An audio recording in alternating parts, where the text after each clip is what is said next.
Hi, my name is Rebecca Aubrey. I'm a sixth grade Spanish teacher in South Windsor, Connecticut, and president elect of CT COLT.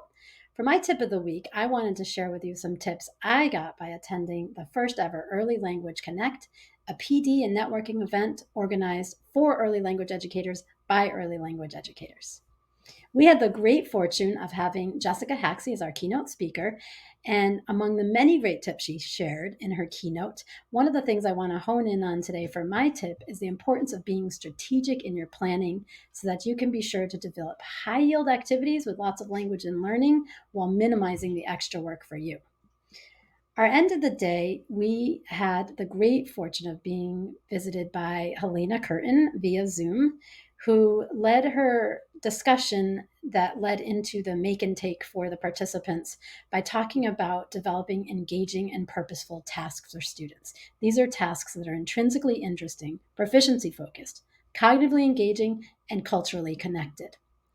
As Helena said, in order for us to build proficiency, students must have opportunities to talk to each other in the target language in the classroom. And these sorts of opportunities are highly engaging for students because what students don't want to talk to each other. Helena talked about using information gap activities. This is an activity in which students are partnered up or in small groups, and one person in the group needs information that the other person has, but they don't have it. So students, each partner in the group has different bits of information, and they must share the information that they each have in order to successfully complete the activity. So there's this gap or missing information. Helena modeled this with an activity that she called What's in Your Sandwich? Of course, this could be done with any food related to the target culture that you teach. For the Make a Sandwich activity, Helena modeled how you can take little bits of images of food. They could be drawn, they could be clip art, they could be printed them out, and you cut them up and put them into an envelope and have enough copies for your groups of students or for each individual students. But again, we want to think about how we can be strategic with the work that we put into our activities. I used to do a sandwich activity like this, but I used it just once and didn't get like a lot of bang for my buck with how much time it took for me to cut up and create all these little pieces of a sandwich. So through a lot of my discussions with Helena and some of the tips that I got from her were about how you can really get a lot of yield out of a resource like this. And again, it's really important to remember that you want to aspire for it to be culturally related. Helena used the sandwich activity because it's kind of, the sandwich example because it's a universal example, but think about how you might do this with the food from your target culture. So how can we get a lot of yield out of all of those different sandwich ingredients? Well, you might start with something really simple, like list what is in your sandwich.